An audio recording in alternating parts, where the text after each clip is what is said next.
નમસ્કાર દર્શક મિત્રો, હું જયશ્રી પરી ગુજરાત દર્શન સમાચારમાં આપનું સ્વાગત કરું છું. જોઈએ આજના વિશેષ સમાચાર. વાંસદા ગાંધી મેદાન ખાતે ઉમંગ અને ઉત્સાહપૂર્વક આદિવાસી ગૌરવ અભિવાદન સમારોહ યોજાયો. ડીજેના તાલે નીકળેલી રેલીમાં માનવ મહેરામણ જોઈ ઉપસ્થિત નેતાઓ આશ્ચર્યચકિત થયા હતા. કાર્યક્રમમાં ઉપસ્થિત મહાનુભાવોનું સ્વાગત અને સત્કાર કરવામાં આવ્યો અને કાર્યક્રમની શરૂઆત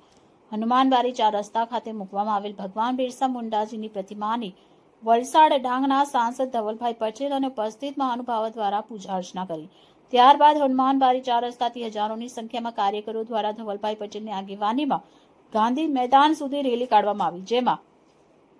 હજારોની સંખ્યામાં ઉપસ્થિત કાર્યકરોને જોઈ આવનાર 2027ની ચૂંટણીના સમીકરણો બદલાય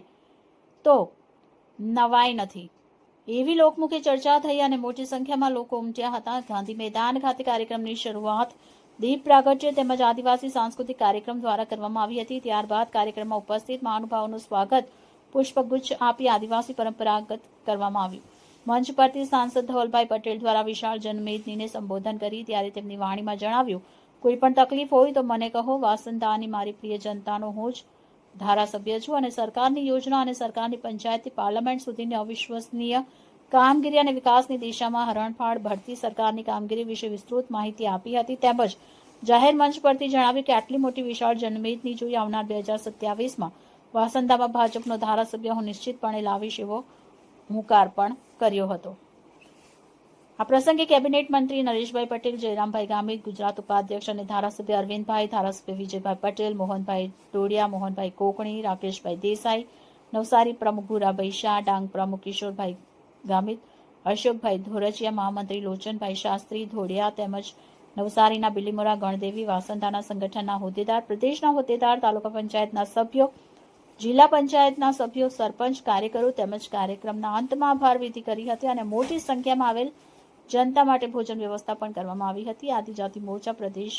મહામંત્રી પિયુષભાઈ પટેલ અને એમની ટીમ દ્વારા કાર્યક્રમનું સફળ સંચાલન કરવામાં આવ્યું.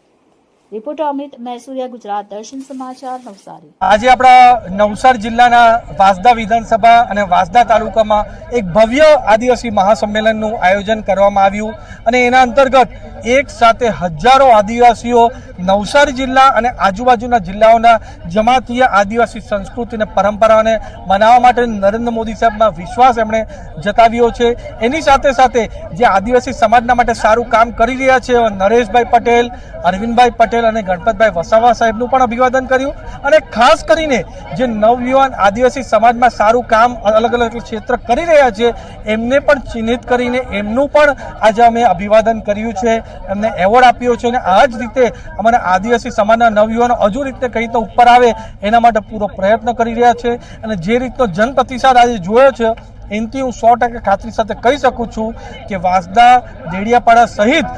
ગુજરાતમાં 2027માં 27માંથી 27 વિધાનસભા ભારતીય જનતા પાર્ટી જીતશે એવો પૂર્ણ વિશ્વાસ અમને છે. વાંસદાની જનતા આજના માહોલ પરથી અમને ચોક્કસ દેખાઈ આવે છે. જે રીતે એ લોકોનો ઉમંગ હતો, ઉત્સાહ હતો, રેલી, સભા, આ બંને જ્યારે આપણે બધા જ લોકોએ જોઈ છે એ ઉત્સાહ પરથી ચોક્કસ કહું છું કે વાંસદામાં નાનું મોટું કોઈ પણ બમ્ફર હશે એ વાંસદાની પ્રજા આવનારા દિવસોમાં બમ્ફર દૂર કરશે. આજથી ચૂંટણીનું રણશીંગું શું ચોક્કસ એટલા માટે કે દિલ્હીની અંદર ભારતીય જનતા પાર્ટીની સરકાર હોય, ગુજરાતની અંદર ભારતીય જનતા પાર્ટીની સરકાર હોય તો વાંસદા કોઈ પણ રીતે વંચિત ના રહેવું જોઈએ. એટલા માટે આવનારી ચૂંટણી તાલુકા જિલ્લા પંચાયતની ભારતીય જનતા પાર્ટીએ જીતવી જ પડે અને લોકોએ જીતવા માટેનો નિર્ધાર નક્કી કરી દીધો. વાંસદા મુકામે આદિવાસી સંમેલનનું ભારતીય જનતા પાર્ટી અમારા નવસારી જિલ્લા તરફથી આયોજન થયું હતું. આ કાર્યક્રમની અંદર સમગ્ર ગુજરાતમાંથી આદિવાસી સમાજનું નેતૃત્વ કરતા અમારા કેબિનેટ મંત્રી શ્રી નરેશભાઈ પટેલ સાહેબ,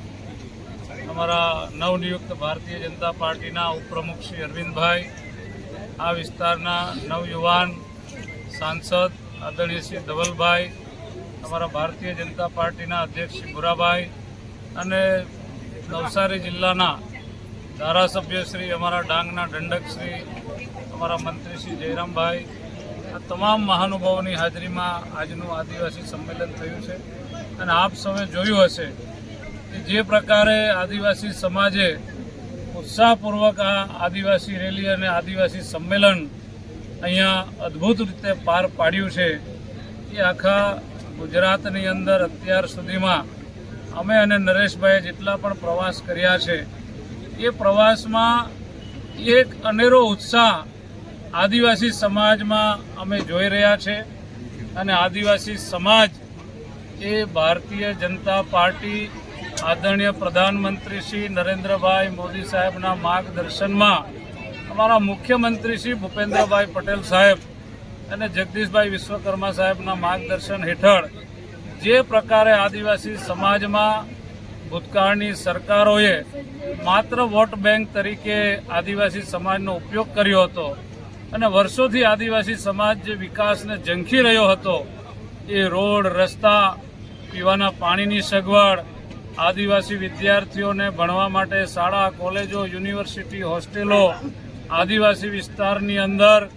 સિંચાઈની યોજનાઓ આદિવાસી વિસ્તારની અંદર 24 કલાક વીજળી આ બધું જે કંઈ કામ થયું છે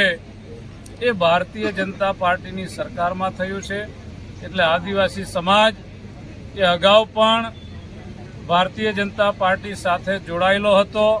અને આવનારી તાલુકા પંચાયત જિલ્લા પંચાયતની ચૂંટણીમાં પણ એ ભારતીય જનતા પાર્ટીની સાથે રહેવાનો છે અને 2027માં અમારું જે મિશન છે ભારતીય જનતા પાર્ટીનું કે આદિવાસીની જે રિઝર્વ જે 27 સીટો છે એ વાંસદા સહિત 27 સીટો પર કમળ ખીલશે અને નરેન્દ્રભાઈ મોદી સાહેબના ચરણોમાં આદિવાસી કમળના અમે 27 ફૂલો 2027ની ચૂંટણીમાં અમે ચોક્કસ ધરીશું.